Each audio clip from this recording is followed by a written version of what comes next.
Selamat pagi Bapak dan Ibu, saudara-saudara yang saya muliakan. Ketika Menteri Pendidikan dan Kebudayaan, Riset dan Teknologi mengajukan rencana Undang-Undang Sisdiknas termasuk untuk dilakukan uji publik, maka tak pelak berbagai suara-suara yang protes atau keberatan terhadap rencana undang-undang ini deras mengalir, dan bahkan ada orang yang mengatakan akan membawa banyak pihak-pihak untuk memprotes rencana undang-undang yang disebut Sisdiknas itu.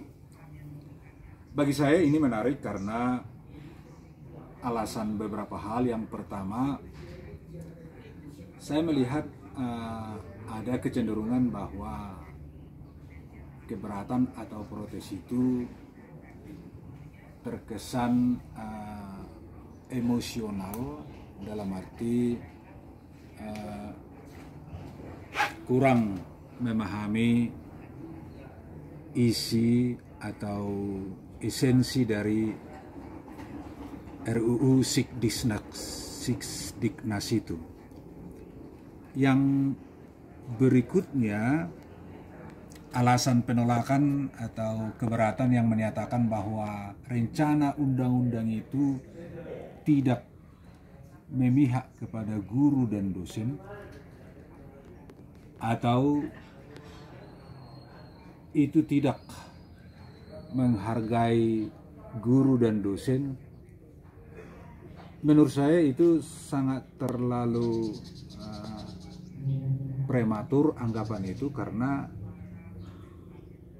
bagaimana mungkin misalnya sebuah rencana undang-undang begitu cerobohnya untuk tidak menghargai guru dan dosen, atau bahkan disebutkan mengesampingkan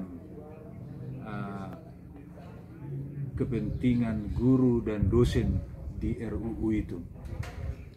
Alasan ini antara lain karena barangkali di dalam RUU itu tidak lagi disebutkan ada tunjangan dosen, tunjangan profesi guru, tunjangan profesi guru terutama.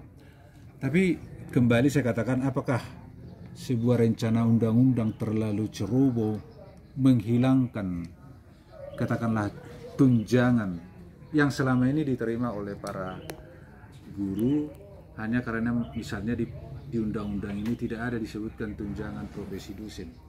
Padahal kalau dibaca mungkin lebih lengkap, itu tidaklah disebut menghilangkan hak-hak dari guru, termasuk hak-hak dari dosen. Bapak dan Ibu, saudara-saudara yang saya muliakan, pada dasarnya guru itu adalah profesi. Iya. Dan bukan karena ada tunjangan profesi maka guru itu sebagai profesi. Mestinya memang dari awal untuk dinyatakan sebagai guru harus dia lolos katakanlah sebagai seorang guru,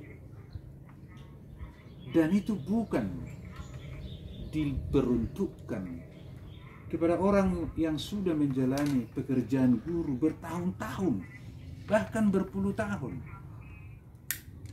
Mestinya persyaratan itu harus diberikan kepada calon guru, dan ketika mereka nantinya sudah menjadi guru, maka dia otomatis mendapatkan jabatan profesi sebagai guru itu, bukan kepada orang-orang yang sudah malang melintang mengajar di dunia pendidikan, lalu mereka dilakukan sertifikasi untuk disebut sebagai guru yang profesional.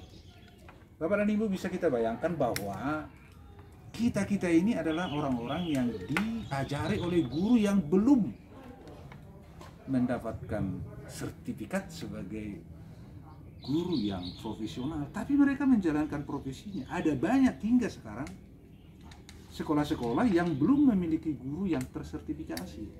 Lalu apakah siswa yang mereka ajari, siswa yang mereka tamatkan itu adalah siswa dari guru yang diajar tidak profesional? Sekali lagi, apa yang mau saya katakan di situ, mestinya syarat sertifikasi guru itu harus diberikan kepada orang calon guru. Bagi yang sudah berprofesi sebagai guru, ya udah diberikan saja. Toh ada banyak sekolah, bahkan ada banyak sekolah yang belum memiliki guru yang tersertifikasi, tapi sudah bertahun-tahun, berpuluh-puluh tahun menamatkan siswa, mengajari banyak orang, dan anak-anak yang mereka ajari sudah bekerja, sudah berhasil di mana-mana. Oleh karena itu saya sependapat kalau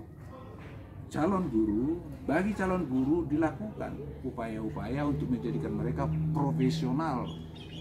Terlepas apa nanti hak yang mereka peroleh, saya sepakat bahwa hak sebagai guru itu, kesejahteraan guru itu diperhatikan. Tapi bagi guru-guru yang sudah antrian untuk mendapatkan pelatihan PPG misalnya, dan bahkan kalau mengikuti prosedur ini akan ada guru yang akan mendapatkan jatahnya setelah mereka pensiun, untuk mendapatkan jatahnya mengikuti PPG itu setelah mereka pensiun. Dan saya pikir hal itu yang barangkali mau diperbaiki oleh RUU Sikdis ini sekarang. Bagi guru yang sudah terlanjur menjadi guru, silakan diberikan itu apakah namanya, sertifikat profesional, dan barangkali ada ikutan untuk mendapat tunjangan apa namanya, yang penting sebagai tunjangan yang layak bagi seorang guru, layaknya seperti ASN lainnya. Dan bagi calon guru barangkali perlu disiapkan mereka sebelum menjadi guru agar mereka bisa menjadi guru yang profesional. Ada juga yang menarik bahwa RUU Sikdisnasi ini dikait-kaitkan dengan liberalisasi pendidikan. Itu salah kaprah. Merdeka Belajar itu bukan terkait dengan liberalisasi pendidikan. Kalau kita mau mengusut ke belakang, Merdeka Belajar itu sebenarnya berasal dari apa yang disebut dengan liberal arts. Ya, yang tujuannya adalah bagaimana siswa, atau lebih tepatnya mahasiswa misalnya, itu pada akhirnya menemukan passionnya, menemukan di mana dia sebenarnya, dengan memberikan kebebasan kepada mereka. Mereka diberi belajar sains, filsafat, fisika, ilmu sosial, seni, dan pada akhirnya mereka menemukan dirinya bahwa dia sebenarnya lebih tepat, katakanlah, menjadi seorang seniman, menjadi seorang engineer. Itulah yang disebut, itulah konsep dasar, prinsip dasar dari apa yang disebut liberal arts, yang sebagian itu akan diwujudkan dalam apa yang disebut dengan Merdeka Belajar atau kampus merdeka, bukan liberalisasi pendidikan. Saya Albin Nasution nyatakan, mari kita berpikir kritis, tapi juga berpikir objektif. Albin Nasution, salam hidup untuk kebaikan.